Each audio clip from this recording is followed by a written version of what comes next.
Muito boa noite, sejam muito bem-vindos, bem-vindas, todo mundo que está aqui assistindo a gente. Eu peço para vocês apertarem esse símbolozinho de avião que tem aqui embaixo, já enviar também para os amigos, para as pessoas que vão se interessar por essa live. E essa é mais uma live especial, criada para inspirar, provocar e expandir o nosso olhar para as relações da gente mesmo, com o outro e com todas as formas de vida. E hoje o nosso encontro é com representantes de dois que nasceram com um propósito em comum, que é transformar as pessoas através das gente, seja na relação com você mesmo, com o outro, ou com a natureza, e também com a natureza, né? E o 639 e o LIS são duas iniciativas que nasceram da força empreendedora da Novo Humano, que é uma empresa que cria e investe em projetos que visam transformações individuais e coletivas. Então, para quem está chegando agora, eu quero falar para vocês um pouquinho sobre esses dois projetos, né? O 639, muita gente aqui já conhece, mas para a gente entrar um pouquinho mais no detalhe, o 639 é uma frequência.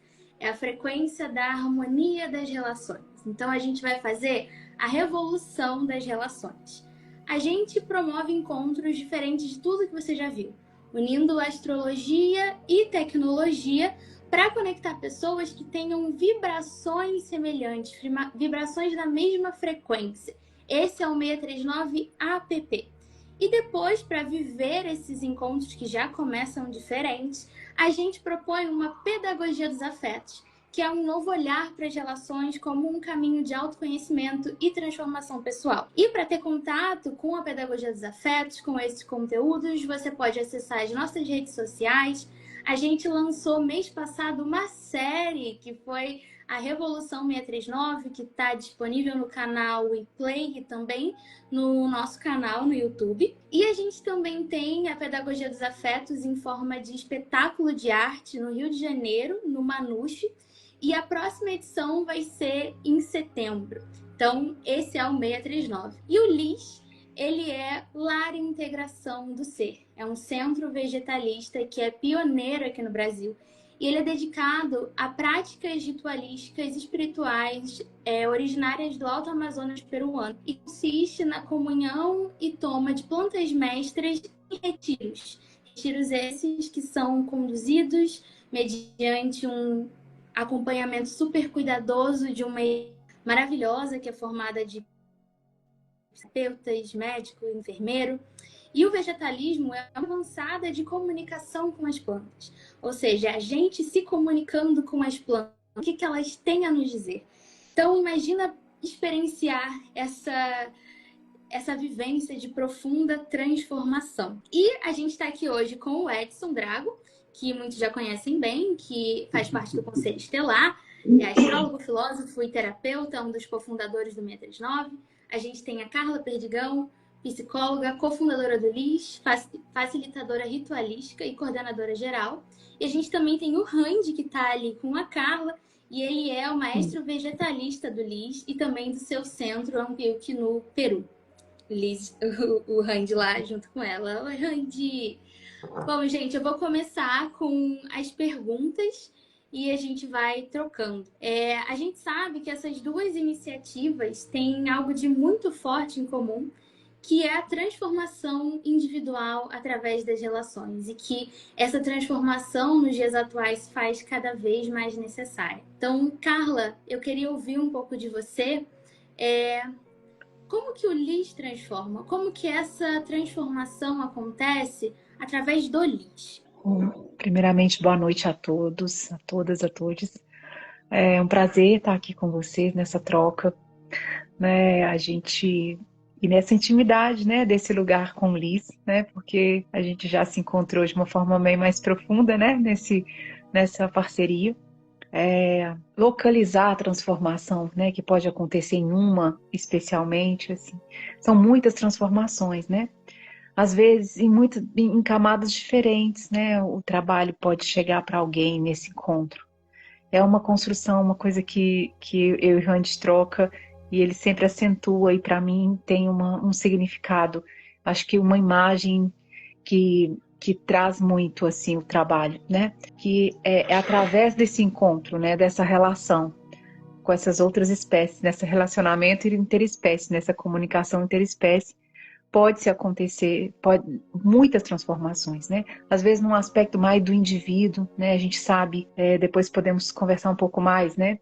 Mas a toma ritualística de planta dentro dessas cosmologias e cosmovisões, né? Elas têm um aspecto catalisador né, de fazer emergir ou de chegar a pontos da subjetividade da pessoa, de questões inconscientes, traumáticas. Às vezes a transformação ela vem num ponto de uma dor, né, profunda e que o sujeito consegue revisitar através desses trabalhos, né, dessas tecnologias sagradas, eu gosto de dizer, ele pode chegar nesses pontos, né, e conseguir elaborar um trauma, né, elaborar uma situação de vida que foi difícil, né, de revisitar isso numa profundidade nessa relação com esse ser, né, esse espírito, essa planta e essa cura, que vai ajudar ele na sua subjetividade, no âmbito mais do indivíduo, né. Agora, tem muitas outras transformações que a gente recolhe desse trabalho, né, é um trabalho na sua centralidade espiritual, né, com práticas espirituais do vegetalismo. Então, a gente percebe quantas pessoas que chegaram, assim, às vezes bastante cética, né, com uma relação muito racional com a vida, com os outros, e é tocado num lugar que ela mesma se espanta sobre isso, né? Então, de uma relação com a espiritualidade, né, com esses ritos. E eu posso dizer, assim, de um denominador comum que a gente recolhe muito nas experiências, se eu pudesse trazer algo assim que tem uma convergência num lugar comum de transformação, que é bastante presente, eu destacaria também da nossa percepção, né, da nossa condição como humano, um pouco deslocada disso, né, assim, sair dessa relação e dessa hipersignificação ou hipervalorização do nosso papel como humano, né, mas tá numa relação com esse conjunto, né, numa relação mais cosmocêntrica, né, então a gente percebe que a gente está numa teia de relações e que isso tem uma série de implicações, né, do lugar que a gente ocupa, de responsabilidades, e isso é bastante comum, né, a gente consegue perceber e recolher nos relatos o quanto que isso desloca, e isso desdobra na vida da pessoa, na relação dela com os outros seres, né, com os outros indivíduos, mas com outros seres, né, enquanto teia, né, no cuidado de si, no cuidado das relações, no cuidado com o entorno, com os outros seres que são tão importantes quanto, né, a gente é mais um, né, nessa teia aí da vida. Eu destacaria um pouco esses pontos, mas é muito bom poder recolher, porque são várias camadas, né, assim, que a gente observa, né, do trabalho. Com certeza, Carla, eu acho maravilhoso te ouvir falar.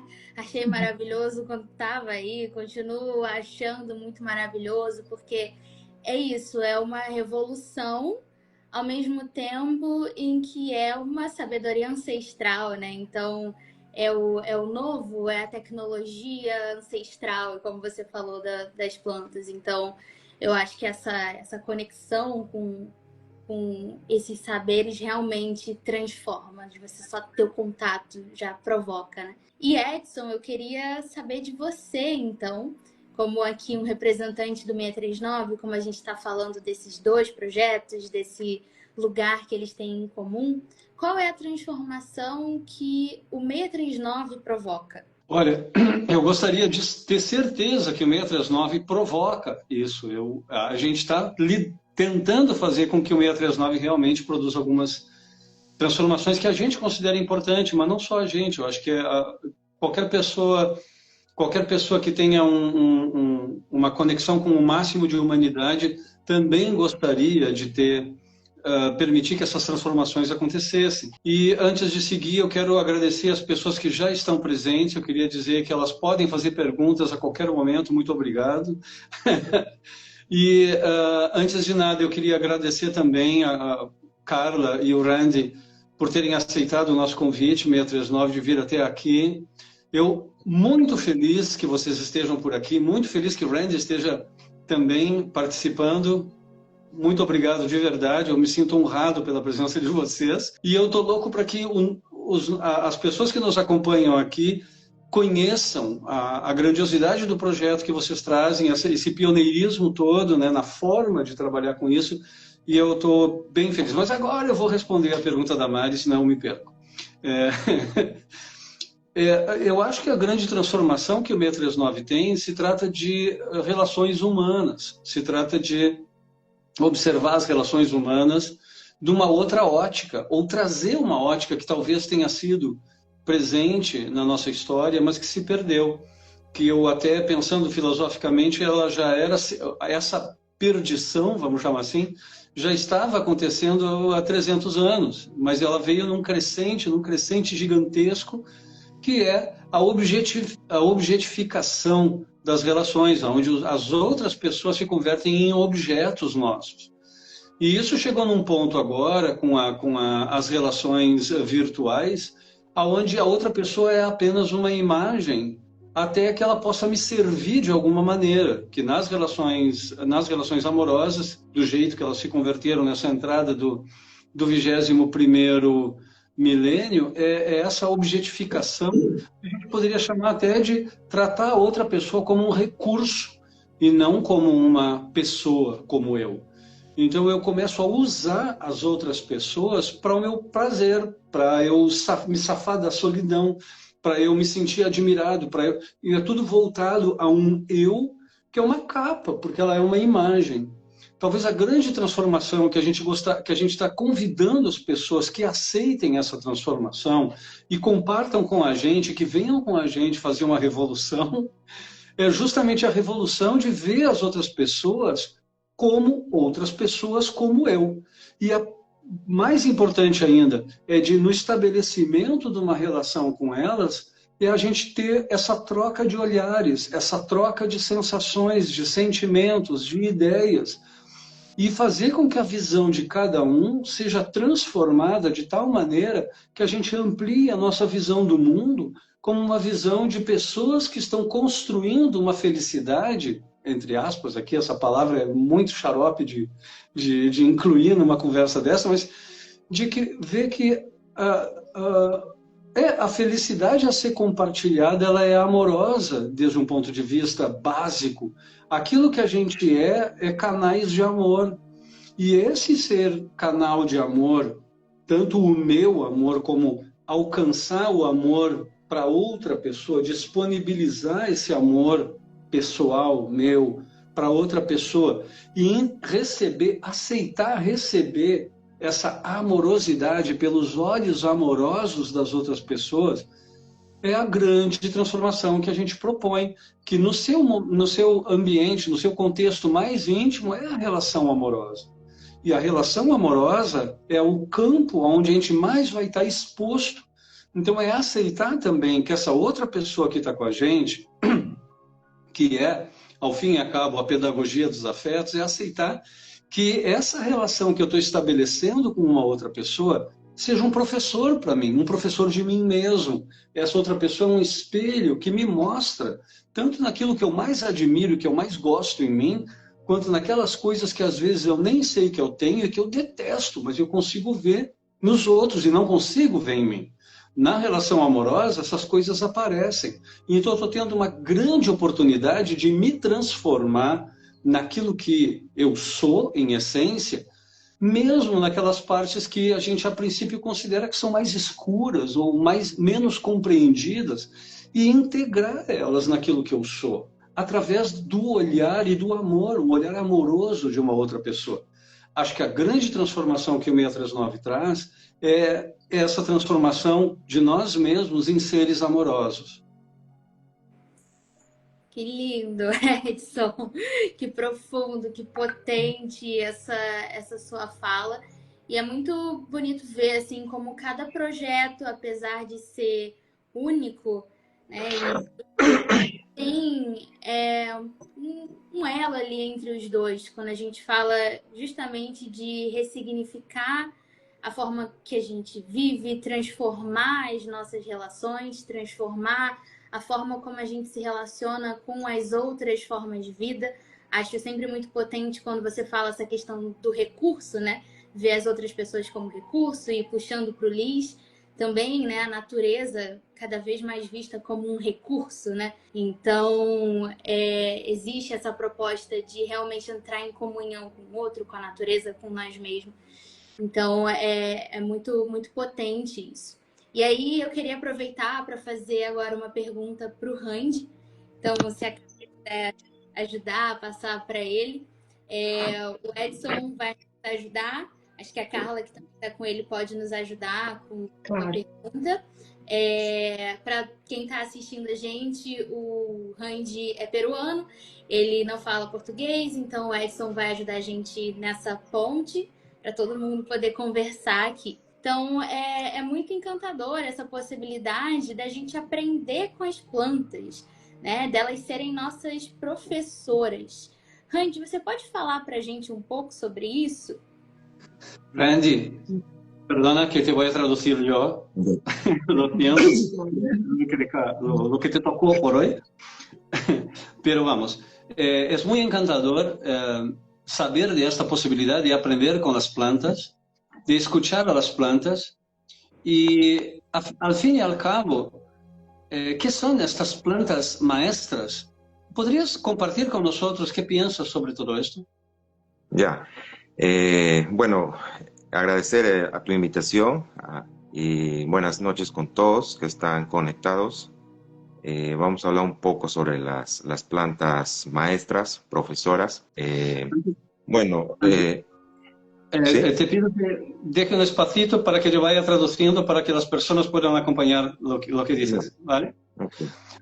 Então, o Randy está agradecendo muito ao nosso convite e está entusiasmado com poder trazer de que se tratam as plantas maestras, as plantas professoras. Ya. Algo importante que antes de empezar de las plantas, quisiera hablar un poco de la humildad, digamos, de la conciencia y de la entrega como ser humano cuando uno quiere hacer unas cosas bien. Antes de falar sobre as plantas professoras, as plantas mestras, ele gostaria de trazer a importância da humildade com relação à humildade espiritual, à humildade presente, necessária para que a gente possa se converter em aprendizes. Ya. Se ha hablado mucho sobre este diálogo entre humano y no humano, ¿no? O humano con plantas, ¿no?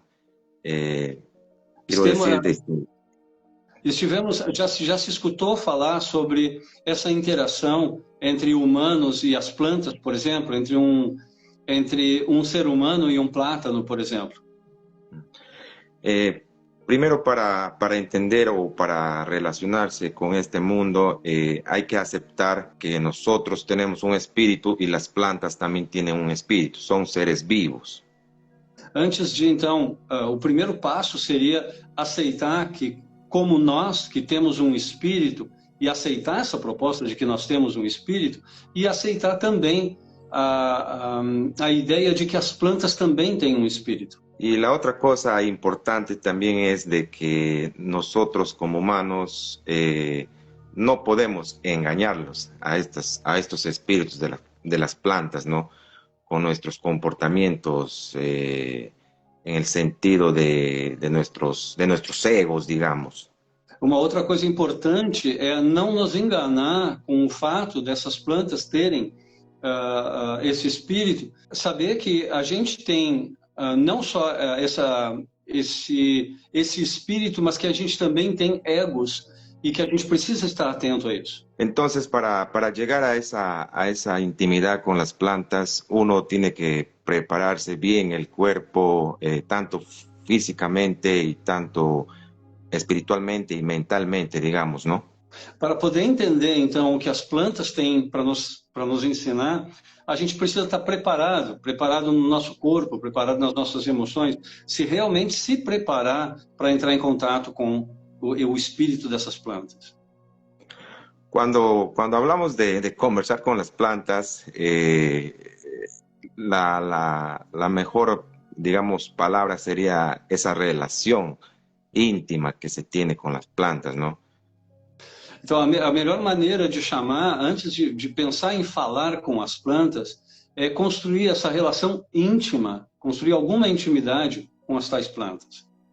Cuando entramos a este mundo espiritual mediante las plantas, ya sea el ayahuasca o otras plantas maestras o psicodélicas, el modo de aprendizaje es, digamos, mediante dietas, mediante rituales que implican mucho respeto, ¿no? Enquanto, levando em consideração o como aprender, como entrar em contato com essas plantas e permitir que elas nos ensinem, existe uma proposta, existe uma maneira de fazer isso por meio de dietas, por meio de rituais que são importantes para que a gente alcance esse estado de contato com as plantas. Entonces, tenemos una diversidad de plantas maestras donde podemos aprender muchas cosas y también no solamente aprender, ¿no? Las plantas nos enseñan a tomar la conciencia, nos enseñan también a sanar y a sanarnos. Então, ao entrar em contato com essas plantas, permitir que as plantas possam ter esse acesso a nós e até de sanação, de cura nossa por meio, pelo uso dessas plantas que são de uma grande diversidade, é uma grande diversidade de plantas maestras, algumas delas até psicotrópicas e muitas delas não. Este mundo de las plantas es un conocimiento sagrado, digamos, es una ciencia divina. Esta ciencia se podría decir que se encuentra arriba y abajo, ¿no? Cuando digo arriba y abajo, arriba estamos hablando de ese mundo espiritual, de las deidades, de los espíritus, de diferentes plantas, ¿no? Y abajo es el conocimiento que tenemos donde viven en su forma, digamos, materia, ¿no? De las plantas. Quando a gente está entrando em contato, então, com esse mundo, com esse universo, que é um universo sagrado das plantas, a gente tem que tomar consciência também que existe o mundo superior, o mundo das deidades, os mundos divinos dessas plantas, e também o aspecto terrenal, o aspecto corporal, o aspecto material dessas plantas. Entonces, lo importante aquí es cuando se va a entrar a este mundo, es el respeto que se tiene a estas plantas maestras, ¿no? Yo te respeto y tú me respetas. Esto funciona así, ¿no?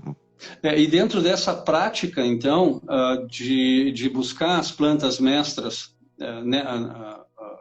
nessa prática espiritual, o mais importante é já começar com respeito. Entrar em contato com as plantas, eu te respeito e tu me respeita, planta. Bueno, y por eso que hay que tener mucho cuidado porque no se puede profanar estos mundos espirituales porque tiene consecuencias, digamos, muy peligrosas para personas que juegan con rituales o profanan esos mundos, ¿no? Sin ninguna preparación, sin ningún conocimiento. Es algo importante que deben saber también. Então, uma coisa também muito importante, crucial, vamos chamar assim, que a gente possa manter esse respeito, principalmente para não profanar aspectos que são divinos dessa relação e desses seres que vamos chamar de espíritos das plantas, porque consequências que podem ser muito danosas, muito daninhas para a gente, podem acontecer se a gente estiver brincando de fazer rituais ou não levando esse respeito num nível muito elevado no tratamento com as plantas. Então, a gente pode ter consequências bastante desastrosas para a nossa vida se a gente não for muito cuidadoso nesse trabalho. Lo demás, cuando uno tiene el contacto o el acercamiento íntimo con una planta, empieza a conocer a unas de las plantas maestras.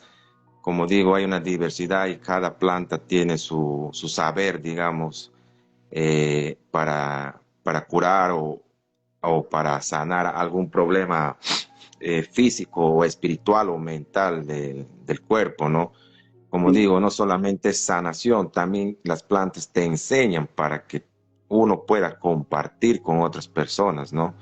Aparte que también haces una limpieza, digamos, energética del cuerpo para poder atraer cosas buenas, ¿no? Tanto en las relaciones como personas o relaciones de parejas o relaciones de padre a hijo, de madre a hija, en la sociedade, é uma coisa maravilhosa que te ensinam as plantas.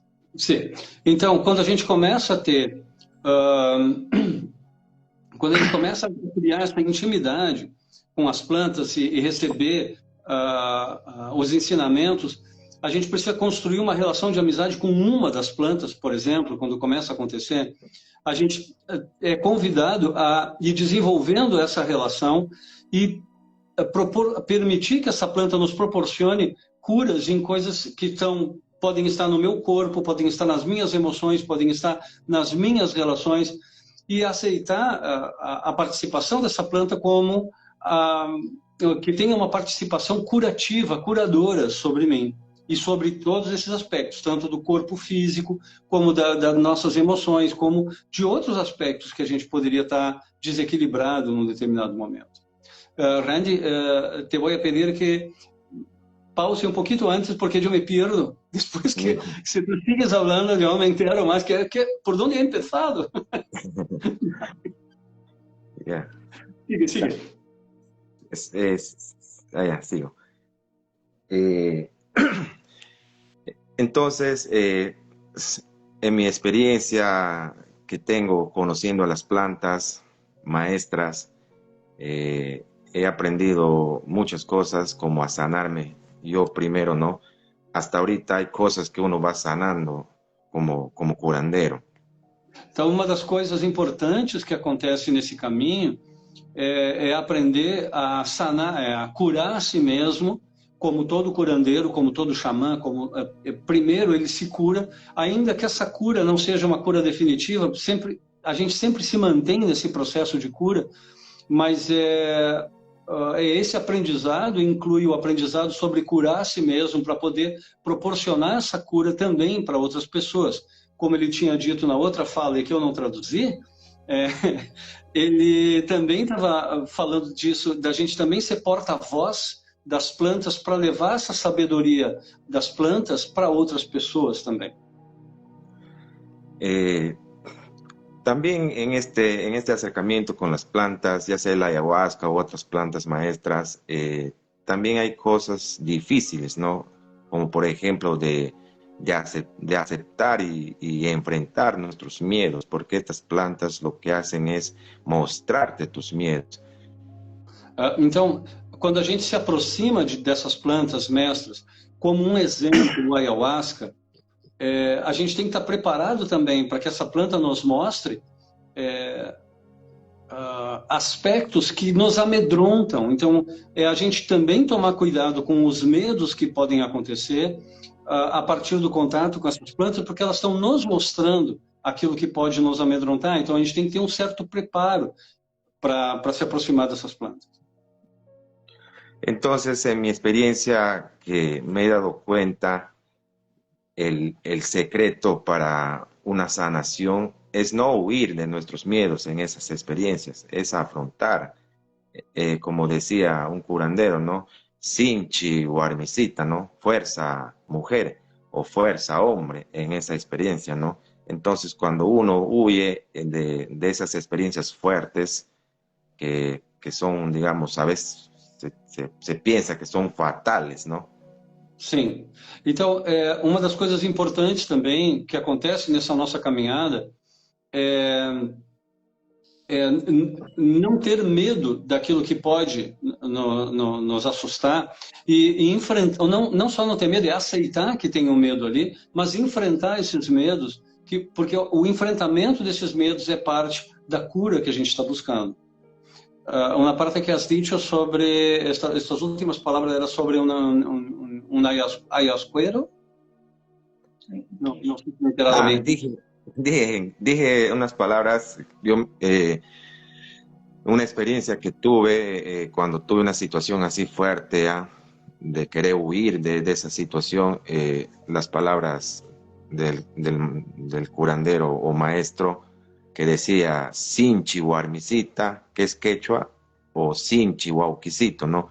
Entonces son palabras en ese momento que tienen mucho poder, digamos, para darte fuerza. ¿Qué significa fuerza, mujercita, ou força, hombrecito? Maravilhoso. Então, na experiência de Randy, quando ele estava enfrentando essa experiência de quase estar fugindo, né, e não enfrentando os medos, esse mestre, esse curandeiro, trouxe umas palavras em quechua que significam força, camarada, força, meu jovem, para que não recuasse, né, quando ele estava quase a ponto de recuar, cedendo aos medos, aprendeu sobre essas palavras que significam isso, não recua, segue adiante e leva força. Desculpa, gracias por volver al punto. Então, há tempo ou se pode ir hablando? Sim, eu acho que a gente pode passar para mais uma outra pergunta e depois a gente volta para o Randy. Já, então, okay. Okay. Muchas gracias, Randy. Gracias, Randy. Déjame decir una cosita para Carla. Carla, si alguna cosa me pierdo por mi audición, por la calidad del sonido que yo pierdo de lo que dice él, pues, por favor, Edson, te has olvidado de este puntito importante de lo que ha dicho él, ¿vale? Sí, no, y esto solamente que le hablaba en el idioma quechua, esto que él explicaba, el curandero que lo transmitió lo decía en quechua, que es un idioma muy presente en el Alto Amazonas peruano. Solo isso. Graças. Queridos, maravilhoso. Tô amando essa interseção aqui também cultural, de línguas, algo assim, né? E é muito potente sempre ouvir o Randy. E ele fala, né, sobre a necessidade de chegar às plantas com respeito e sabendo, né? E eu acho que o Liz promove muito isso. O Liz passa uma seriedade. Foi a primeira coisa que eu senti quando tive contato com vocês pela primeira vez, de que era algo muito verdadeiro, que vocês são uma equipe extremamente cuidadosa, que tem muita propriedade do que vocês estão falando. Então, o Randy falou, né, dos riscos de lidar com as plantas maestras, se você não tem pessoas que realmente são experientes, conhecem plantas, e vocês reúnem uma equipe para promover, né, as jornadas vegetalistas com muito cuidado e também de uma forma muito personalizada para a necessidade de cada pessoa que está ali. E aí, nesse gancho, eu queria convidar você, Carla, a contar para a gente sobre os dois tipos principais de jornadas que o Liz oferece e como é que é essa jornada, né? A dieta, o retiro. Você pode compartilhar um pouco com a gente sobre isso? Claro.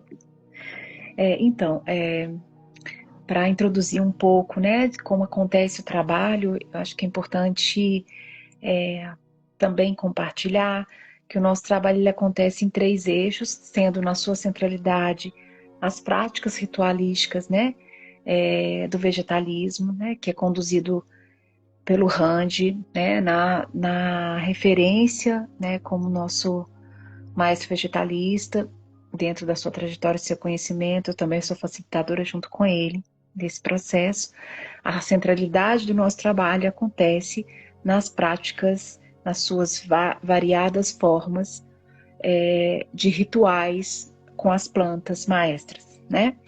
Mas o Liz também tem, na sua conformação, mais 2 eixos de trabalho. Que eu estou falando isso porque depois eu vou explicar como acontecem as jornadas, as pessoas vão entender por que essa introdução. A gente tem, né, um eixo que é uma equipe multidisciplinar, né, formada por médico, enfermeiro, psicólogo, terapeuta de práticas integrativas, e a gente tem um eixo de pesquisa, né? Que também tem um trabalho muito significativo na relação com o conjunto do nosso trabalho. Com esse conjunto de atores, né, fora tantos outros, né, queridos que compõem, e são muitas mãos que compõem esse trabalho para ele acontecer, a gente faz hoje 2 jornadas, a de 3 dias, que é uma aproximação dessas práticas vegetalistas, mas que tem também nos seus princípios, né, e na sua condução as mesmas referências, né, mas que permite às pessoas que ainda não conhecem, que querem também, obviamente, né, fazendo esse respeito ao que precisa ser considerado, mas está num momento menor, de menos dias, mas que possa conhecer o trabalho com as plantas dentro dessa tradição, dentro dessas práticas, né? Então a gente começa, né, todo o trabalho, seja de dieta ou da jornada de 3 dias, ele começa com uma anamnese, que a gente chama uma avaliação geral com a equipe multidisciplinar, onde a gente cuida para o máximo de segurança para que a pessoa possa viver essa jornada da maneira mais cuidadosa também nesse aspecto. Então a gente tem um protocolo, onde a gente avalia vários aspectos da saúde integral da pessoa, né, a partir dessa equipe multidisciplinar, e isso estando ok, né, ela pode participar, né? Ou se tiver algum ponto onde a gente precisa trocar, ou com outros atores de cuidado com ela, seja um médico dela, ou mesmo a gente fazer uma reconsideração e uma proposta de outros elementos que possam compor a jornada para ela. Então, isso tudo é avaliado nesse primeiro momento, ok, ou a gente conversando para aquilo que precisa ser adaptado para o cuidado dela, ela vai para o primeiro dia, né? Assim, o primeiro dia que a gente faz é o que o Rand brinca, eu acho uma imagem boa da gente compreender, que é limpar a casa, preparar essa casa, preparar nosso corpo, pensando o corpo nas suas várias camadas, seja a nível né, físico, somático, espiritual, emocional. Então a gente tem práticas e rituais no vegetalismo que cuidam desse momento, né, de preparar o corpo para uma sessão de ayahuasca ou para a toma de outras plantas maestras.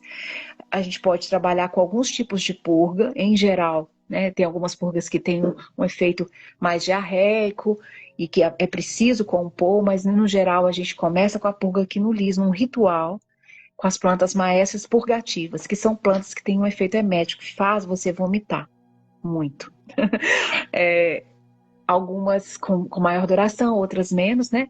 E aí a gente começa com esse trabalho, a pessoa descansa, no outro dia ela toma um desjejum adequado, porque tem todo esse processo que a gente precisa seguir de limpeza, de detox. Essa é a proposta, né? De abrindo caminito no corpo para outras alianças, outras relações trabalharem, né? Outros espíritos aí que vão comparecer nesses ensinamentos das plantas.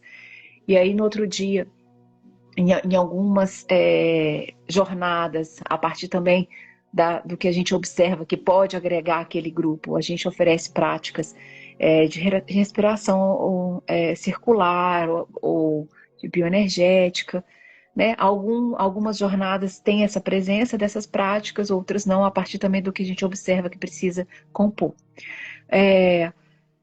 Logo a pessoa descansa e à noite ela tem a cerimônia. Antes da cerimônia tem ainda algumas camadas desse preparo, que são os banhos de plantas, com plantas maestras também mais enfocadas nesse trabalho, né, de limpeza, de harmonização, de proteção, e uma planta maestra também que a gente dieta, mas que compõe muito os nossos trabalhos. Em geral se compõe junto com a cerimônia de ayahuasca, que é a mucura. Então a gente faz o banho de planta, toma a mucura e vamos para a cerimônia. A cerimônia de ayahuasca no vegetalismo, ela acontece no escuro, com todas as suas particularidades dentro dessa tradição. No Lis, uma das coisas que a gente prima muito é que a pessoa esteja de acordo, né? A ayahuasca é o único enteógeno que a gente trabalha. Então, ela precisa estar de acordo, né? Uma das condições para a pessoa participar é ela querer e ela estar em condições de segurança dentro dessa avaliação conjunta, né, que a gente faz para ela participar, não é? Tanto na prévia, nessa escuta disposta, e pós a sessão de ayahuasca, a gente oferta, né, junto à equipe multidisciplinar, com o psicólogo que compõe a nossa equipe, uma escuta de integração daquilo que emerge em todo o processo, né? A gente entende, né, nesses anos que a gente tem de experiência, o quanto que isso é um diferencial e que nos ajuda muito, né? Porque às vezes esses processos, como eu falei anteriormente, catalisam histórias, traumas, situações ou uma experiência muito profunda, espiritual, e que o sujeito sai com tudo isso, né? E um processo, né, que a gente chama, né, em geral se chama de integração, de assimilação, de escuta, dentro do que a gente também tem aqui, cuidadosamente eleito, né, que cabe nessa relação com todo esse processo. A gente tem uma escuta e um trabalho de acolhida e apoio na elaboração e assimilação. Essa é a jornada de 3 dias. A jornada de 9 dias, que é a dieta é um dos pilares, é o pilar mais importante dentro dessas tradições, né, do Alto Amazonas peruano, na ascensão dos seus conhecimentos, né? A gente pratica aqui no LIS essa dieta que é a mais curta, né? Mas um curandeiro dieta meses, dieta ano, né? Os princípios que orientam a dieta vêm de conhecimentos milenares desses povos, né? Que basicamente está nesses pilares, né? Assim, você um recolhimento numa relação mais profunda com outras expressões da natureza, né? Então, geralmente em bosques, né? Que ajudam nessa introspecção e nesse aprofundamento. Então, esse isolamento ele é muito importante, sem troca com outras pessoas, sem outros elementos de distração, celular, livro com muita cautela a gente permite, porque a ideia não é justamente tirar os elementos de distração para que o sujeito possa ter outras possibilidades de aprofundamento, né, na percepção e na relação com a planta. Então, em isolamento, a pessoa toma, né, com uma alimentação adequada também a partir desses conhecimentos, que aqui no LIS a gente pratica da forma bem tradicional, que é o arroz e a batata, né, pode se alimentar esses alimentos sem nenhum condimento 2 vezes por dia. Durante todo o processo, desde a carta na dieta, a gente, além de toda a avaliação que eu expliquei da jornada curta, a gente tem uma carta de intenção e uma entrevista que qualifica esses elementos, que ajuda a aprofundar nesses elementos, né, daquilo que move a pessoa para aquela jornada. Isso, toda essa avaliação conjunta e juntamente comigo e com Randy, num assento espiritual, aquilo também de uma indicação, nesse conjunto a gente indica uma planta. As plantas maestras, o Randy falou, né? Cada um tem a sua sabedoria, o seu assento, eu diria a sua especialização, né? Tem plantas que trabalham muitas questões dos vínculos emocionais e faz um trabalho muito catártico às vezes. Nesse sentido, tem outras que trabalham questões do corpo, né? Assim, os palos, por exemplo, né? De fortalecimento dos ossos e doenças relacionadas a isso, inclusive, né? Então, cada planta ela tem aí a sua sabedoria, a sua ensinança e o seu potencial de cura, né? Então, a gente escolhe essa planta, a pessoa vai tomar 2 plantas. Uma planta principal e a planta do meio-dia, que é a planta de apoio.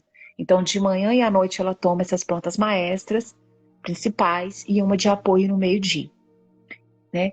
Durante todo esse tempo de dieta, ela fica isolada, sem comunicação com outras pessoas. Quem assiste essas pessoas em dieta também está em dieta e sob vários cuidados nesses aspectos, né? Justamente porque o sujeito abre o campo sutil dele e ele precisa desse cuidado.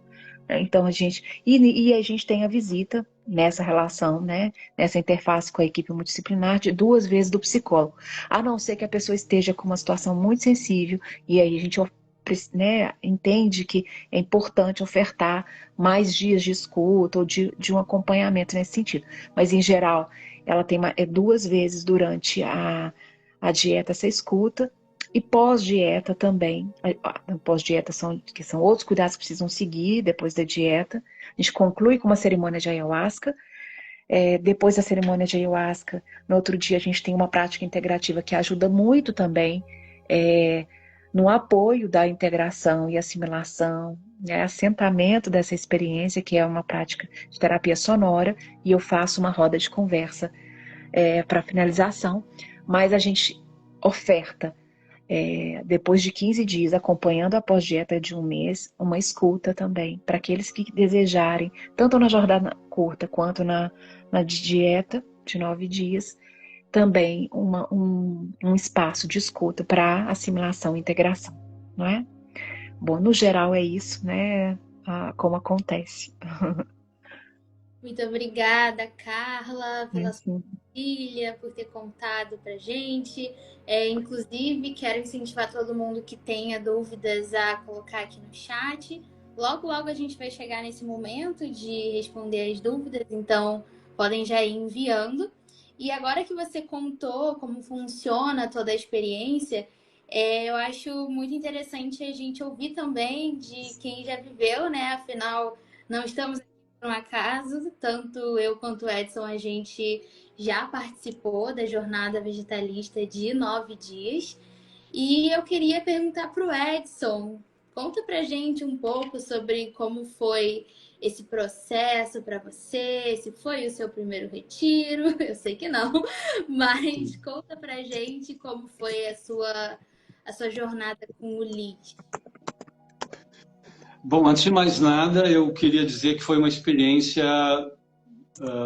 das mais profundas que eu já tive, se não a mais profunda, uma delas, e dizer assim, que eu venho de uma trajetória que incluiu muitos tipos de retiros diferentes, desde retiro zen até o retiro de budismo tibetano e preparação para a morte consciente, para retiros de alquimia e um montão de coisas, né? Porque, como dá para ver pela cor da minha barba, eu não, né? Eu já tenho alguma idade, me proporcionou essas alternativas, né? Então a minha experiência era, bom, eu vou ver como funciona, deixa eu conhecer isso, porque eu não conhecia, né, com essa, ainda que eu tenha tido alguma experiência com plantas e cogumelos que trabalham muito, né, com a nossa visão, o ayahuasca eu nunca tinha experimentado. Então, para mim, foi uma experiência chocante, num sentido, né? Porque, como a Carla disse, tem uma carta de intenções, onde, não, o meu projeto com isso é isto. E, claro, eu fiz todo o processo, adorei todo o processo, todo o período de purga, eu acho que foi fantástico, eu acho que, né, é uma coisa que o meu corpo precisava mesmo, né, dos passos que esse projeto, né, que a dieta tem.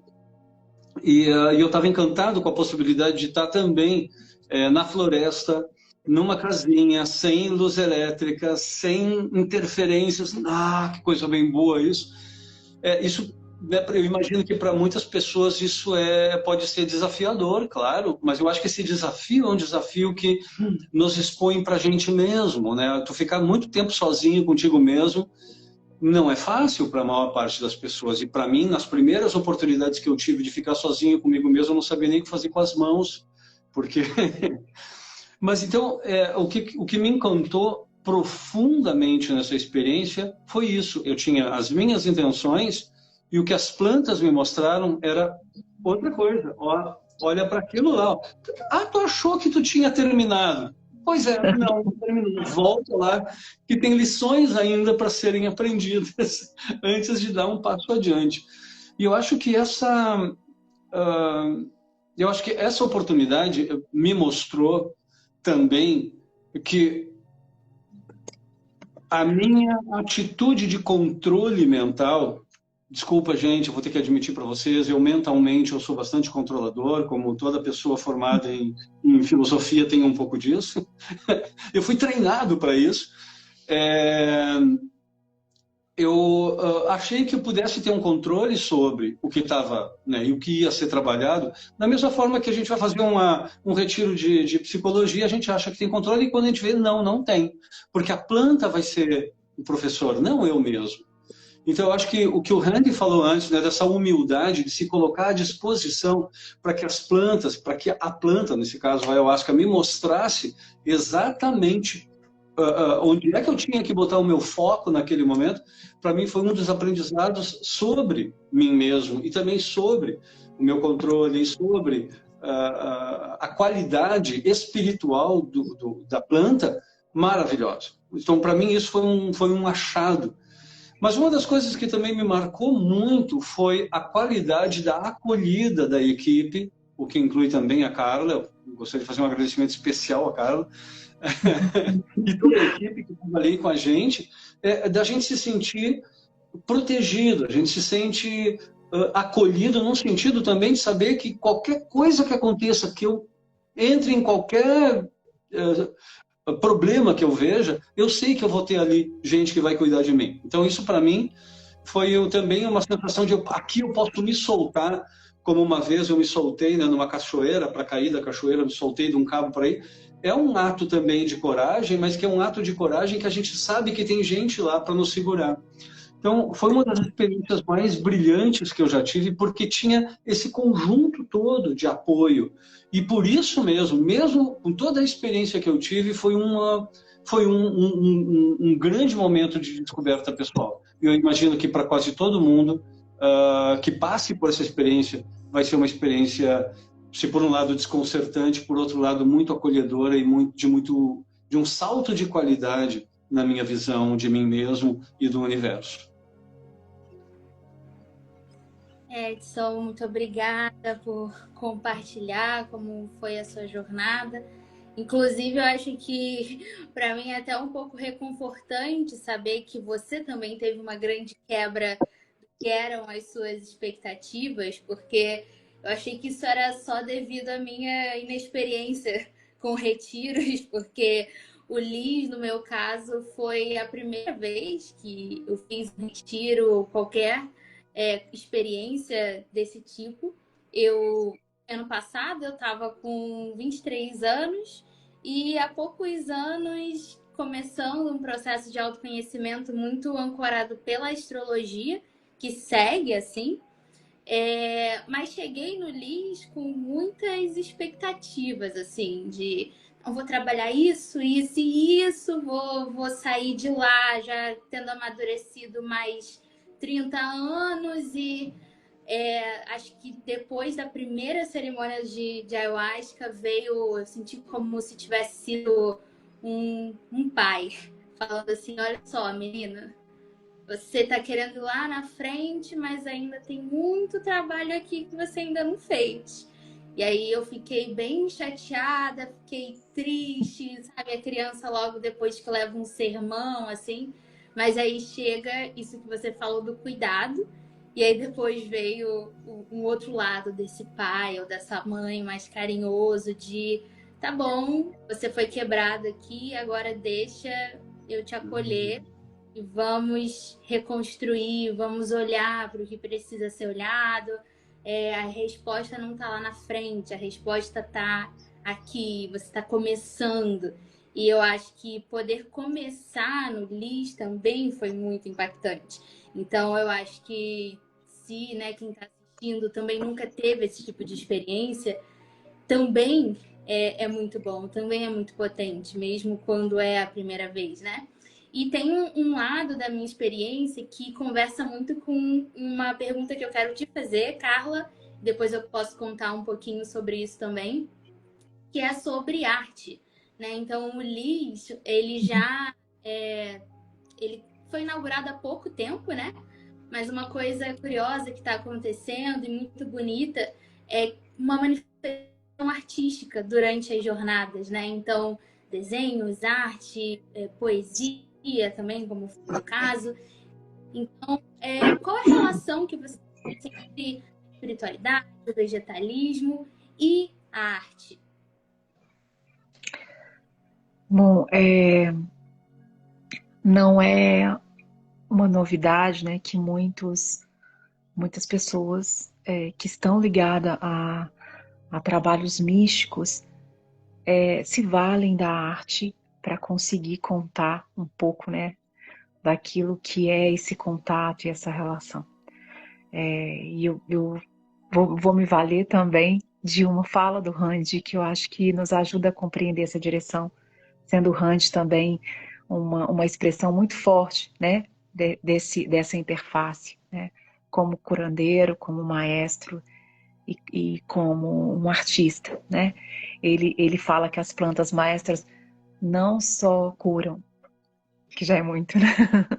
Mas elas também inspiram, né? E eu acho que nessa relação, né, de uma inspiração e dessa relação imanente, dessa relação com a espiritualidade, muitas vezes a gente fica e pensando também nesse aspecto de conseguir contar disso, ou conseguir expressar sobre isso, a gente fica sem recursos, a palavra não dá conta, né? E a gente percebe que a arte, em suas várias manifestações, é onde consegue mais aproximar, né, desse inefável, contar dele, né? E aqui, né, na minha experiência acompanhando essas jornadas, tanto na integração, mas também na facilitação dos rituais, a gente observa o quanto que isso também é ativado, né? O quanto que isso também fica presente, né? Das pistas que eu observo nessa experiência é justamente isso, essa capacidade de conseguir contar aquilo que a nossa linguagem fica limitada, não é?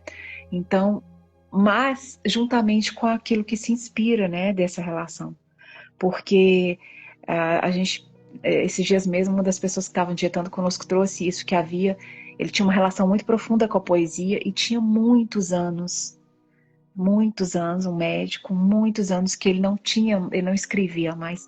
E aqui ele escreveu muitas poesias, né? A nossa própria equipe, né? A gente tem uma das pessoas que é poeta, e o quanto que a relação dele com a toma de plantas intensificou muito e transformou também o que ele escreve, né? Hunt vai contar da experiência dele, não sei, né, se ele vai ter essa oportunidade aqui, mas ele fala muito disso também, né? O quanto que ele, como artista, também foi transformado a partir do contato com as plantas e com a espiritualidade, né, na sua expressão artística. Então tem algo aí que é um pilar. Eu acho que no campo do que a gente faz aqui na interface, inclusive da integração, que ele é de uma potência enorme e que a gente, inclusive, tem se perguntado pelas várias camadas que isso compõe, né? Assim, inclusive na pesquisa, o que a arte opera, como ela consegue operar nesse campo do místico, na relação com as plantas e com a espiritualidade, e traduzir, e às vezes operar na integração, na assimilação mesmo daquilo que se vive, né? E isso notoriamente, né? O quanto que a gente recolhe de poesias, de textos, de músicas, de pinturas, aquarelas. Essa última dieta tinha uma pessoa que fez muitas aquarelas, né, aqui no processo. E era como o que eu tenho observado, que é também uma maneira de fazer uma certa cartografia, né? Um certo mapa para contar e com essa beleza que a arte consegue, né? Daquilo que se vive. Eu acho que tem alguns elementos que apontam para isso, mas que a gente também está muito inquieto, inclusive naquilo que tange a pesquisa, para investigar ainda mais, né? Dessa expressão. No meu caso, eu escrevi muito e também a escrita, na verdade, era algo que me acompanhava desde criancinha. E eu acho que quando chegou a vida adulta, em turbilhão, assim, muito disso ficou abafado, né? E eu senti que no Liz o que aconteceu foi que, ao retirar tantas camadas de distração da frente dos olhos, quando olhei para dentro, tinha poesia. Então, eu costumava dizer que eu tinha perdido as palavras, mas na verdade elas ainda estavam lá. Eu que coloquei tanta coisa em cima, como um armário bagunçado, que eu não encontrava mais, né? Então foi o momento de começar a tirar coisas dentro do armário. E aí você acha, nossa, essa coisa aqui que eu já não vi há tanto tempo. E é muito curioso porque, dentre várias coisas que eu escrevi um diário em que eu relatei ali todos os dias o que eu estava sentindo. E é interessante não só o que está escrito, mas a letra, porque a letra do primeiro dia é uma letra apressada, meio garrafal, parecia que eu não sabia como escrever. E a letra do último dia, ela é alinhada, ela é pequena, é redondinha. E depois, analisando isso, eu falei, nossa, realmente, isso aqui é como entrou e como saiu. Então, isso foi extremamente potente, assim. E aí eu queria aproveitar, já que você também puxou sobre o Randy, queria ouvir sobre ele, sobre o processo dele. A gente sabe que o Randy é um grande artista, além de ser maestro vegetalista. Inclusive, para todo mundo que está assistindo, essa história do Randy, do contato dele com as plantas mestras, os espíritos, tá tudo relatado no livro Iniciação pelos Espíritos, que inclusive é esse livro aqui, que me acompanhou na jornada também, li inteiro lá durante essa semana e na arte, né, artes dele. E o próprio livro relata, né, como que a relação dele com o vegetalismo também foi Né? da arte, né? Então, queria ouvir um pouquinho dele sobre esse processo. Sim. Eu vou passar para aí. Esse processo Perdón, Mari. Déjame traducirlo. Sí, yo quiero decir, Randy, que Mari te está preguntando que también eres ya reconocido como un artista, y un grande artista, y que cómo ha sido la integración de tu proceso de convertirte en un maestro ayahuasquero. ¿Cómo ha sido tu experiencia de expresar las cosas también desde el arte visual, que está presente en el libro que María estaba enseñando? ¿Y cómo ha sido este proceso, ¿no?, de integrar el artista con el maestro? Bueno, todo este proceso nunca me he imaginado, digamos, que iba a pasar conmigo, ¿no? Porque antes de tener esta iniciación y entrar a este mundo de las plantas,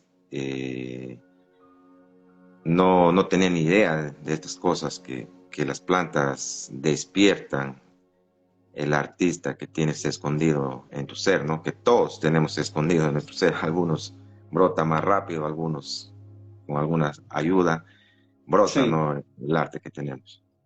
Então, Randy está dizendo que para ele também foi uma surpresa, para ele também foi um processo que ele não supunha que pudesse acontecer, desse despertar desse artista, como parte também, né, daquilo que as plantas estavam despertando nele. Esse processo de despertar espiritual foi paralelo ao despertar do artista. Bueno, yo empecé a tener mi primer contacto con las plantas más o menos a la edad de los 15 años, ¿no? O primeiro contato que eu tive com as plantas foi quando eu estava mais ou menos ao redor dos 15 anos.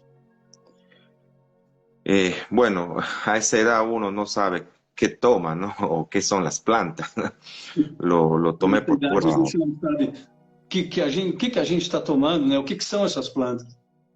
Por pura, digamos, llamémoslo casualidad, ¿no? Aunque no sea casualidad. Ainda que a gente saiba que não é uma casualidade, a gente encara isso como uma casualidade.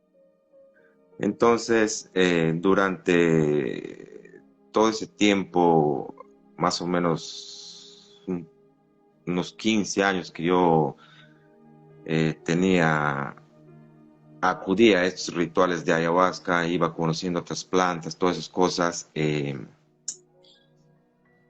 iba entendiendo, digamos, cosas más íntimas, más personales, problemas propios, digamos, ¿no? Então, Pero durante todo esse período de 15 anos, então, que eu fiquei experimentando e com as tomas de ayahuasca e todo esse processo, né, que me foi oferecido pelas plantas, eu fui me dando conta também de aspectos internos meus, aspectos que estavam, que faziam parte, né, dessa jornada mais era, íntimos, aspectos mais íntimos. era como una, digamos, una preparación que va acompañado con una sanación para tener ese contacto ya casi con lo que es lo que viene a ser el arte, ¿no? Yo antes de ser curandero era un artista también autodidacta, pero la diferencia de las cosas que hacía antes y después de conocer las plantas es muy, muy diferente, digamos.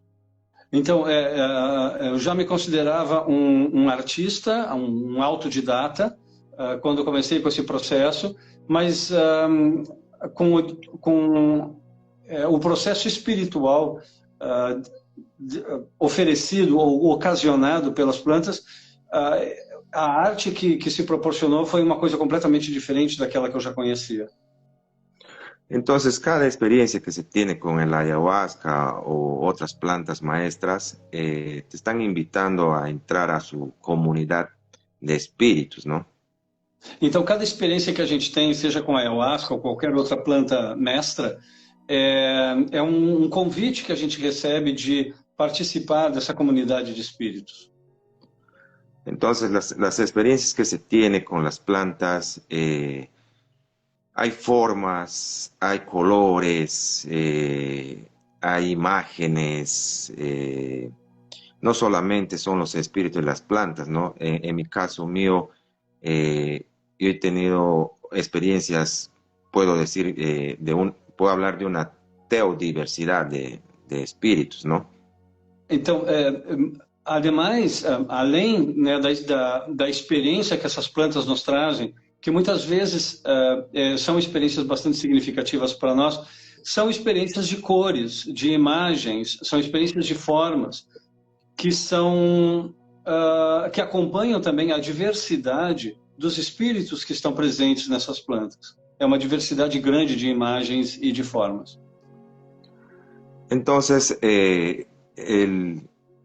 el curandero o el chamán, como se lo llama, es un transportador y es un receptor de esas experiencias, de ese conocimiento. Então, curandeiro, ou xamã, como se está chamando, também é não só receptor, mas transportador desse conhecimento e dessas experiências das plantas. Entonces, la diferencia de mi arte de antes y el arte que ahorita estoy haciendo es de que es como yo fuera el pincel, ¿no? Y los colores fueran los espíritus. Então, a experiência que eu tenho tido, a grande diferença do artista que eu era antes para o artista que eu sou hoje, é que na verdade, eu sou o pincel, as cores e as tintas são os espíritus dessas plantas. Entonces, ahora ya, antes uno pensaba para hacer una obra, digamos, lo tenía que pensar, planearlo, lo tenía que estar así pensando cómo puede hacer un arte, ¿no? Cómo puede dibujar algo, ¿no? Entonces, la motivación de un artista es la inspiración, ¿no? Que puede ser vivencial, puede ser viajes, puede ser una soledad que tiene, pero en este caso espiritual ya son años que vengo tomando y tengo mucha experiencia y muchas imágenes gracias a estas plantas, ¿no? que me mostraron, ¿no? Imágenes, formas. Entonces es algo más, digamos, más directo, más fácil. Ya no existe un boceto, digamos, ya la cosa va de frente. Então, uma das grandes diferenças também que está nessa experiência do artista é que era comum eu pensar, como a gente pensa normalmente, que uma obra de arte ela é planejada, ela é pensada antes, mas a partir dessa experiência com as plantas, já não tinha mais um rascunho para ser feito, já não tinha mais um pensar antes, a coisa é muito mais automática, muito mais fluida, muito mais direta, como se as plantas estivessem sendo a inspiração, onde não fazia parte o planejamento daquilo que ia ser feito para formalizar ou para construir a obra de arte. El arte con el mundo del curandero hay una similitud, yo diría, hay una similitud que casi se llevan de la mano, ¿no? Un curandero cuando empieza su camino y un artista cuando empieza su camino, ¿no? Cuando sale de la escuela, ha aprendido muchas formas, muchas técnicas y durante su proceso de aprendizaje nace un estilo propio, digamos. Estoy hablando de um artista. Então, é muito comum que o artista, quando ele termina a sua formação, ele comece um processo onde ele vai se tornar ele mesmo, vão vir aspectos individuais próprios dele mesmo na expressão artística, e o mesmo passa na construção desse artista por meio desses espíritos dos vegetais da natureza. Entonces, es acá también en el mundo del curanderismo, uno va aprendiendo de las plantas, va aprendiendo los cantos, va aprendiendo de otros maestros. Entonces, llega un momento que también el curandero ya llega a tener su propio estilo, digamos, de trabajar para su trabajo ritualístico, ¿no? Para su sanación, pero prácticamente uno es digamos, el instrumento o el puente, por eso hablo de receptor, ¿no? Y transportador, llevas el conocimiento para curar a las personas, ¿no?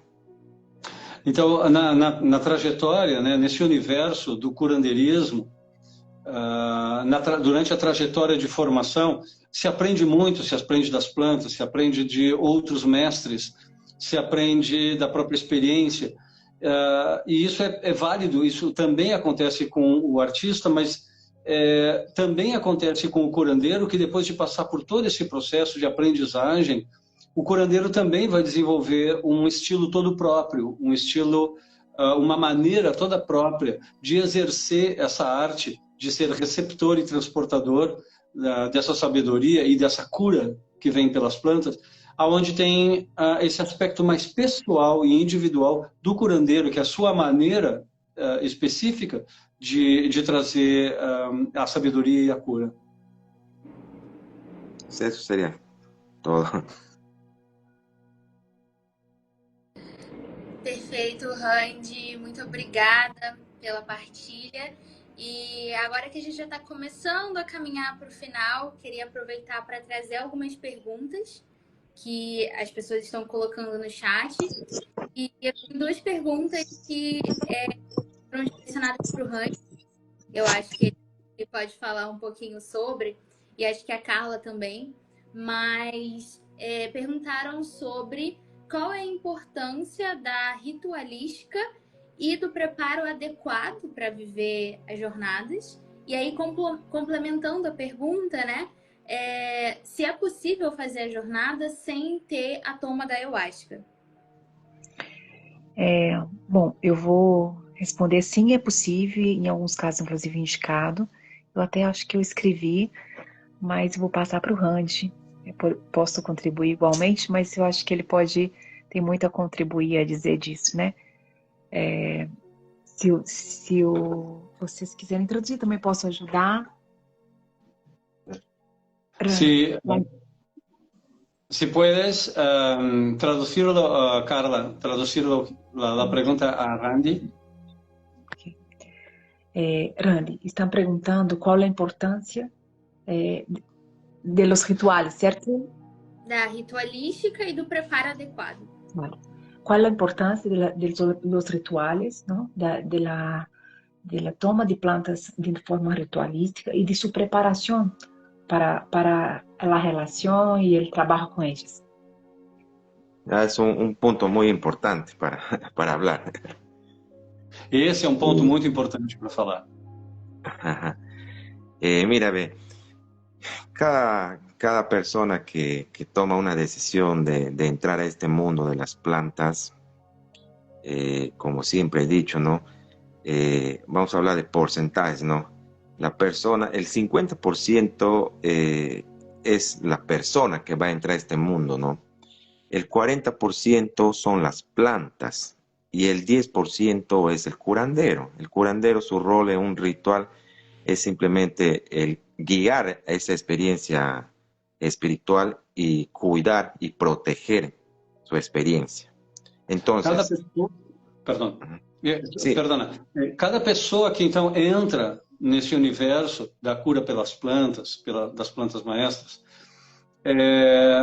para essas pessoas, Randy costuma dizer que 50% daquilo que vai se obter por meio dessa trajetória pertence à própria pessoa que está entrando. Uns 40% estão relacionados ou são proporcionados pelas plantas. E só um 10% é proporcionado pelo curandeiro, que é a criação desse ambiente ritualístico. Agora, por favor, se puedes volver un poquito sobre, a partir del punto que estabas con la participación del curandero. ya, la persona, por ejemplo, si no tiene ese 50%, ¿a qué me refiero? ¿No? O sea, una persona si no tiene la decisión de hacer un cambio en su vida, digamos, si no tiene la decisión de afrontar esta experiencia, ¿no? A donde vaya, no, las cosas no funcionan. Por eso yo digo que estas plantas maestras no son una varita mágica que te toca y te sana. Então, essas plantas mestras não são uma varinha mágica que tu toca e se acabou, porque se a pessoa não chega com a sua parte de 50% de comprometimento, de decisão, de decidir realmente se trabalhar por meio delas, a cura ou o progresso dentro do que ela quer não vai acontecer.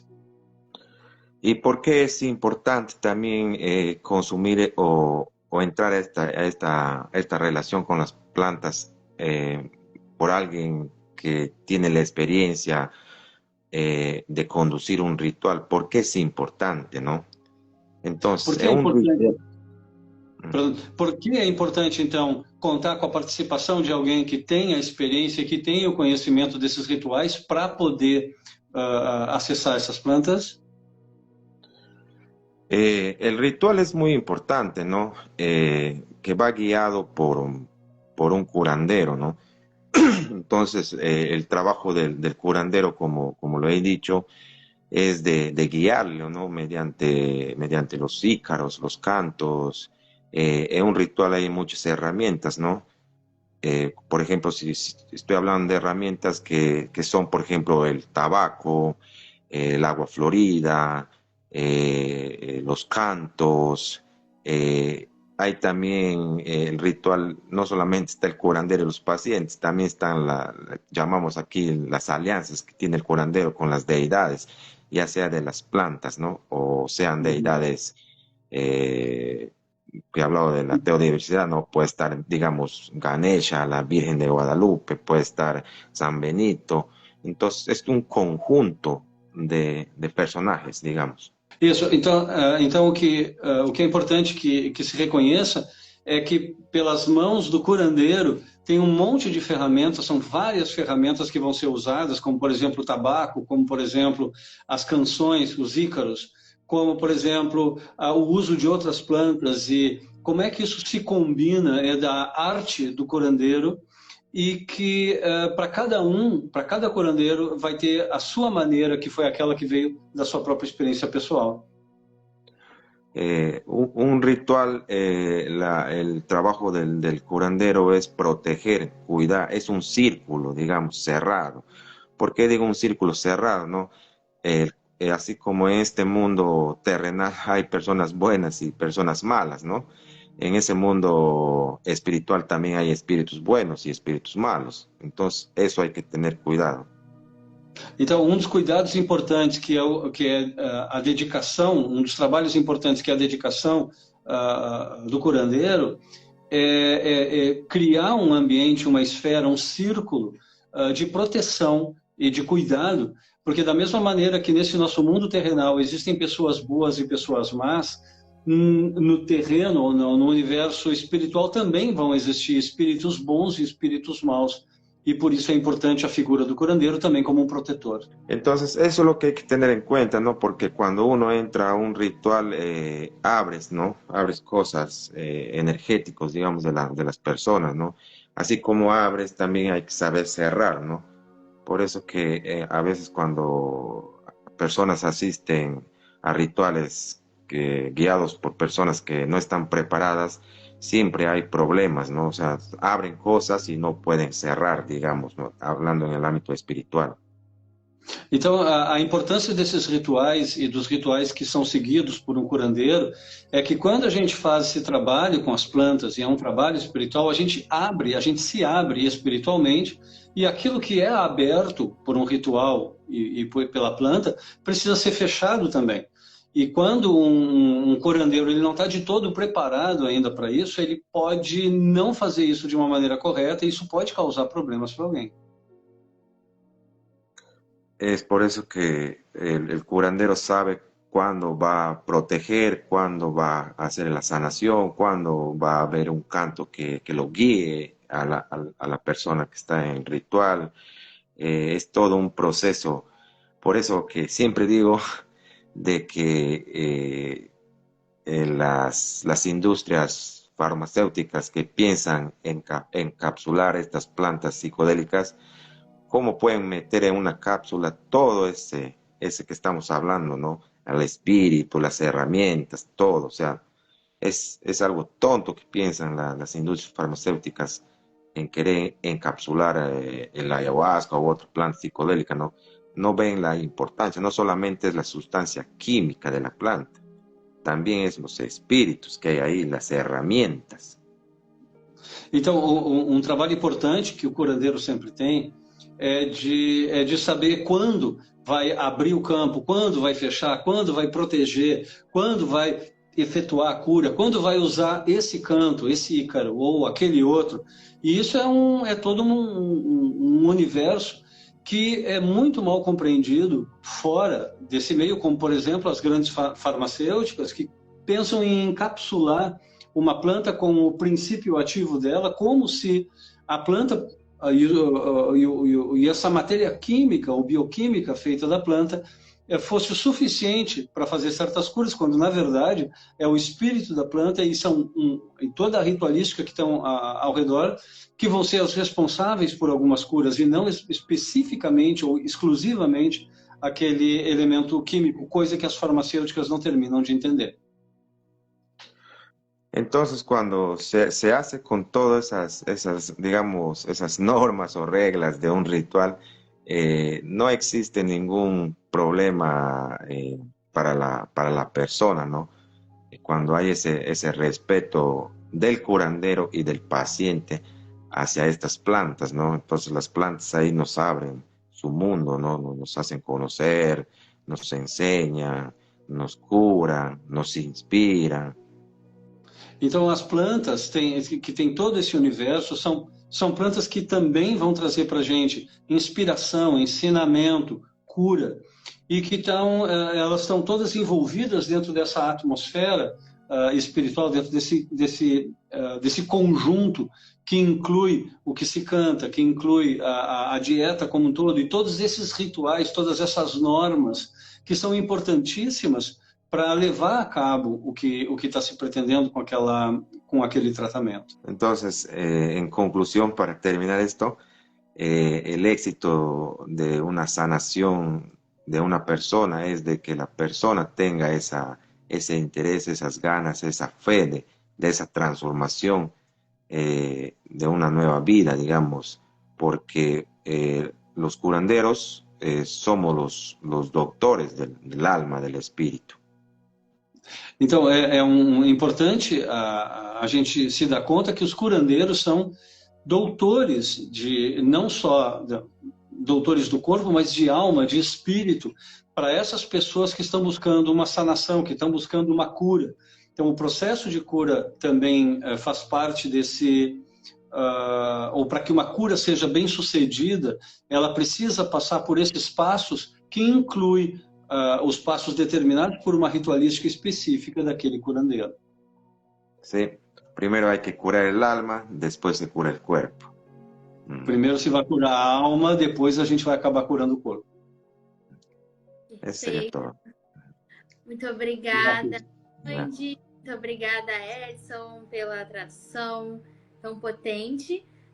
A gente está caminhando agora para o finalzinho. Se mais alguém tiver alguma pergunta, peço que deixem aqui nos comentários. Mas também lembrando que entrando no perfil que está fixado aí embaixo, lis.org.br, vocês podem conhecer mais sobre esse projeto. Tem também o site do LIS na bio e conhecer mais sobre cada uma das jornadas e realmente adentrar esse mundo.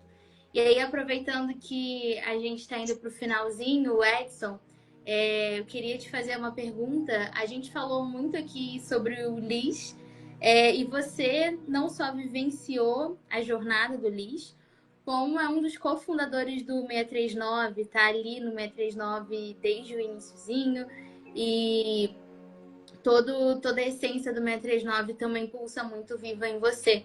E eu queria saber se você enxerga alguma interseção entre esses saberes que são cultivados no LIS, que a gente comentou aqui durante a live, e o 639, né? De que forma esses caminhos podem se encontrar na essência?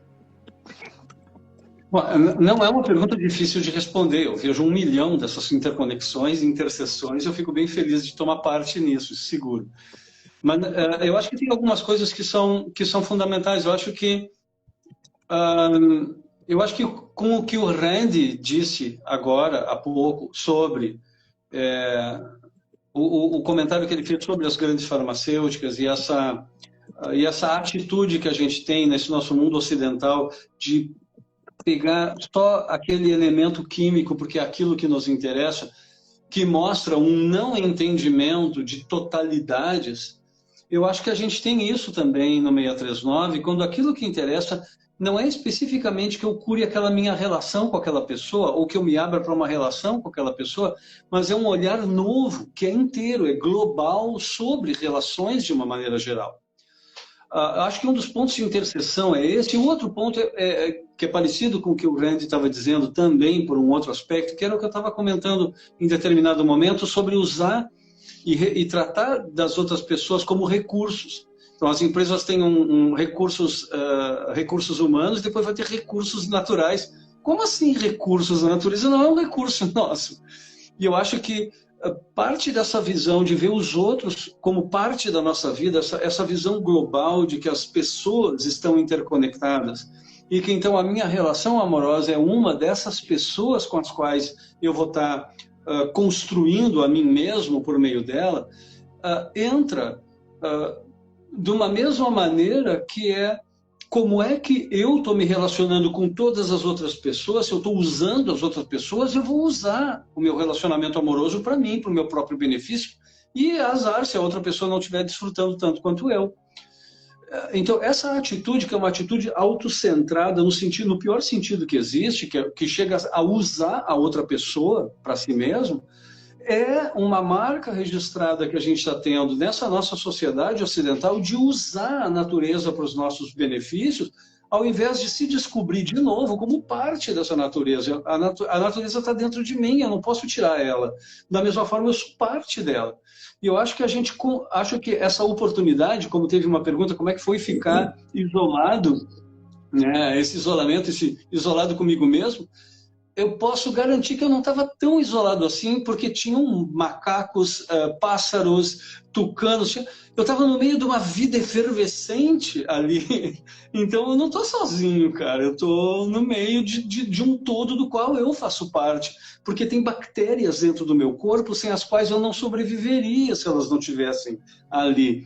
E eu acho que esse projeto LIS e esse projeto 639 tem como, talvez, o principal ponto de interseção é ver que a minha atitude com a natureza vai se respaldar na minha atitude com as pessoas pessoas e na minha atitude amorosa. Se eu estiver por aí usando a natureza e usando as pessoas, eu vou ter esse problema que é o que a gente trouxe na nossa sociedade agora. Quando eu mudar na minha relação amorosa, essa mudança ou essa transformação, para dizer a verdade, ela vai se repetir, ela vai se contaminar essas minhas outras relações também. Então, eu não vou poder tratar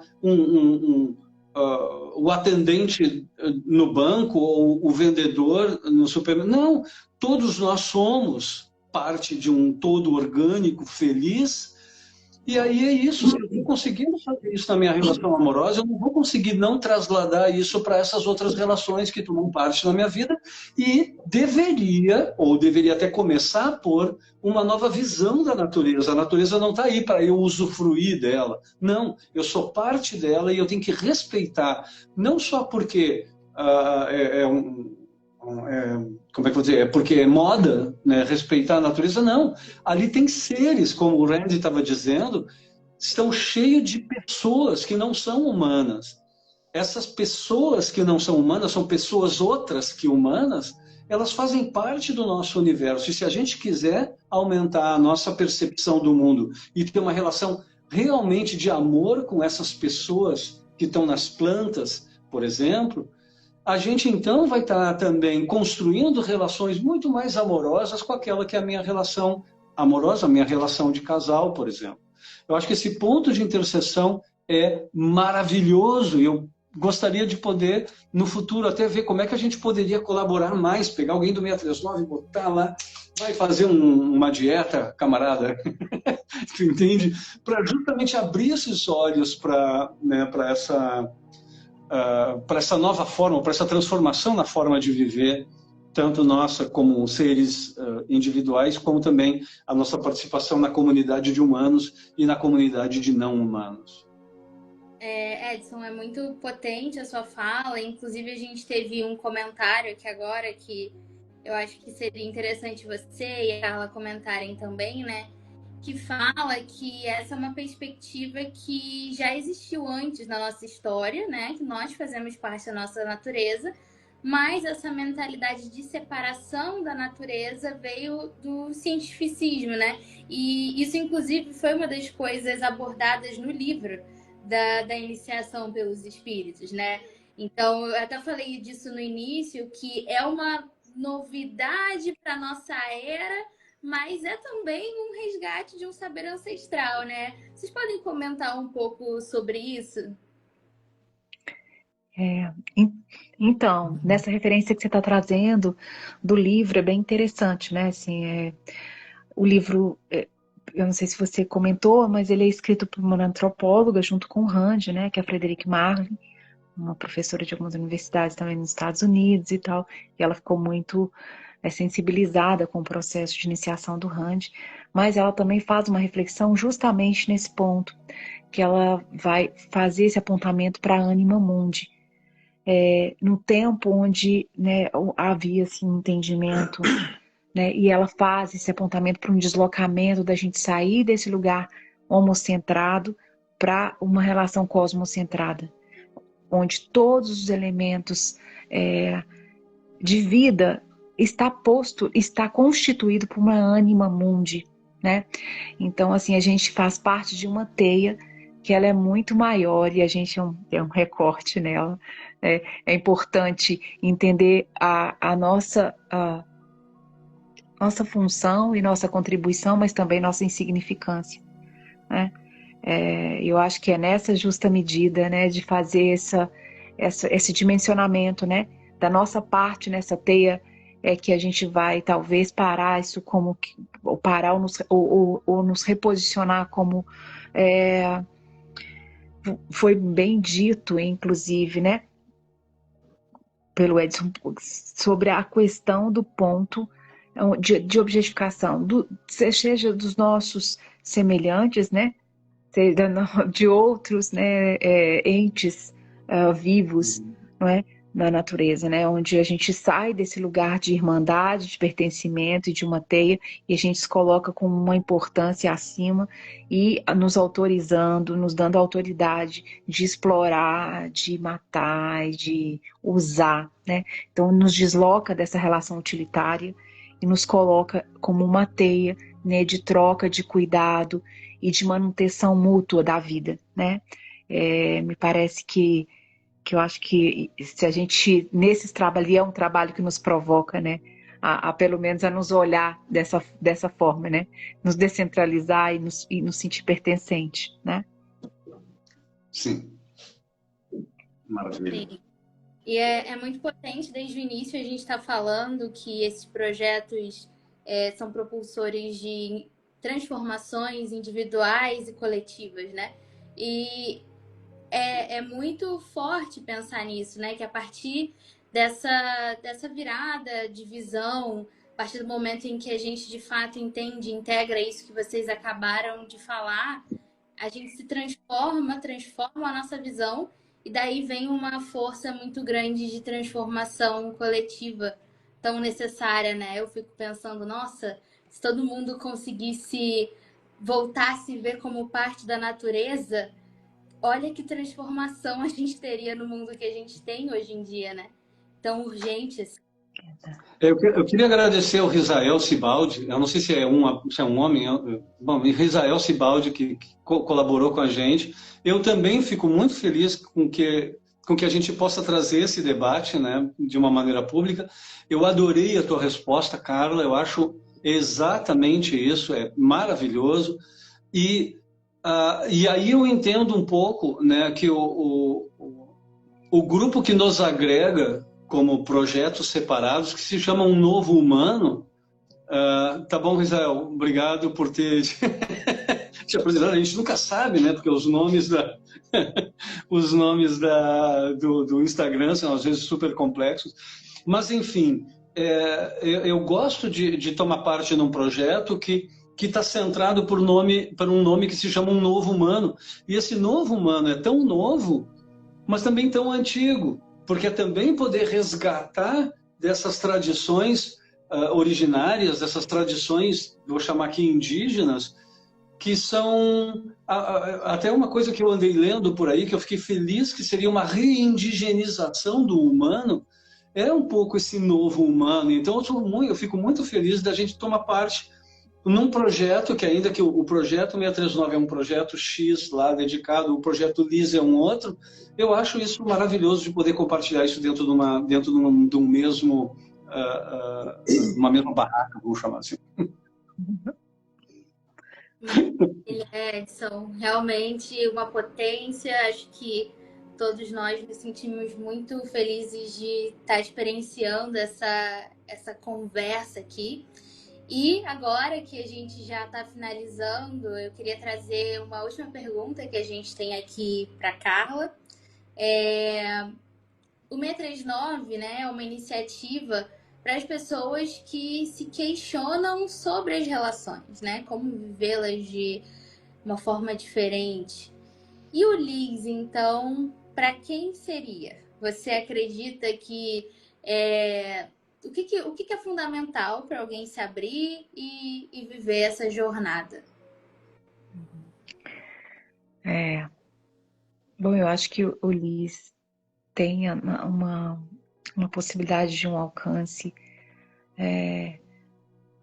praticamente diferenciado. Acho que muita gente, né? Muita gente poderia se beneficiar sem exatamente um recorte, né?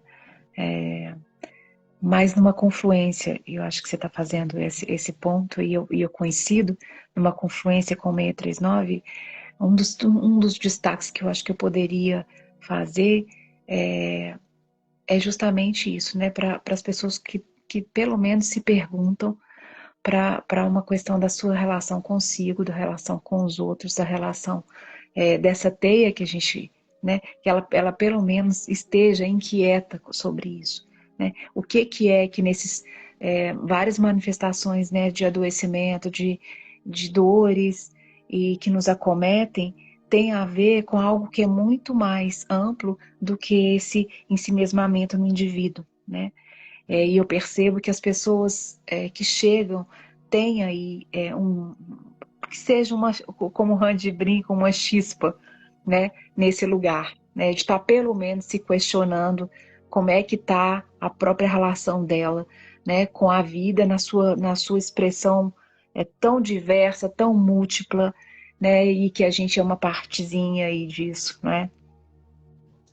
Acho que eu poderia fazer esse destaque e aproveitar para agradecer também, né, o que foi colocado aqui, né, o quanto também nos contempla, nos coincide no trabalho que a gente faz, né, nos coloca aí em relações, né, e eu acho que em aliança, né, em aliança para isso que tem de convergência, de confluência, que é essas transformações que têm uma reverberação não só na nossa vida, obviamente, particular, mas maior do que isso, né? Assim, muito maior nessa teia que a gente pertence e que a gente precisa desdobrar, né? Sustentar esse trabalho que eu acho que é o deverzinho de casa, de algum jeito, quando a gente acessa esse tipo, né, de compreensão, de consciência, né, e de afetação por esse trabalho, né, com essas inteligências, com essas outras racionalidades, né, com esses outros povos não humanos, não é?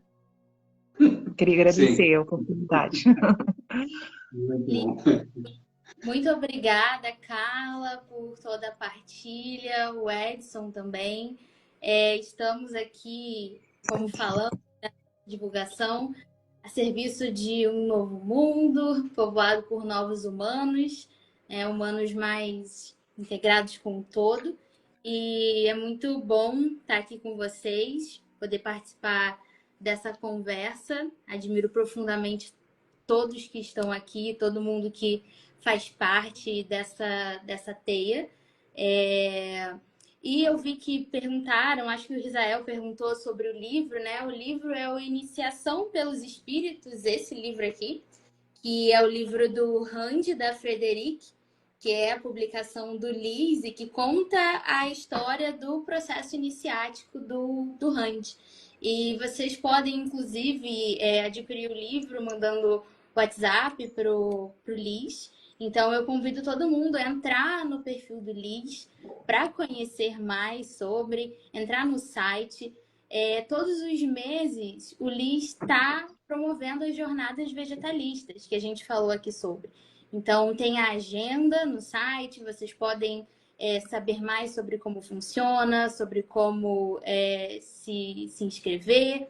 Então, fica o convite para todo mundo que queira saber mais. Muito obrigada, Edson, Carla, Randy, toda a partilha. Muito obrigada por todo mundo que acompanhou. Essa live vai ficar salva aqui no perfil.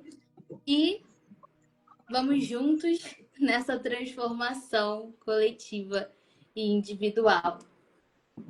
Como 639, eu quero agradecer a participação do Randy e, evidentemente, da Carla. E eu queria só... desculpa, Randy, se a minha tradução foi um pouquinho truncada, mas a próxima vez vai ficar cada vez melhor. Te pido perdón si no he sido tan efectivo en mi traducción, pero la próxima vuelta va a ser mejor, te lo garantizo. Muito obrigada, pessoal, pela oportunidade, pelas trocas aí tão nutridoras. Um beijo. Um beijo grande. Mari, excelente, muito obrigado por ter capitaneado isso. Um abraço maravilhoso de novo, uma vez mais, e a gente se vê por aí. Obrigada, queridos. Até a próxima, gente.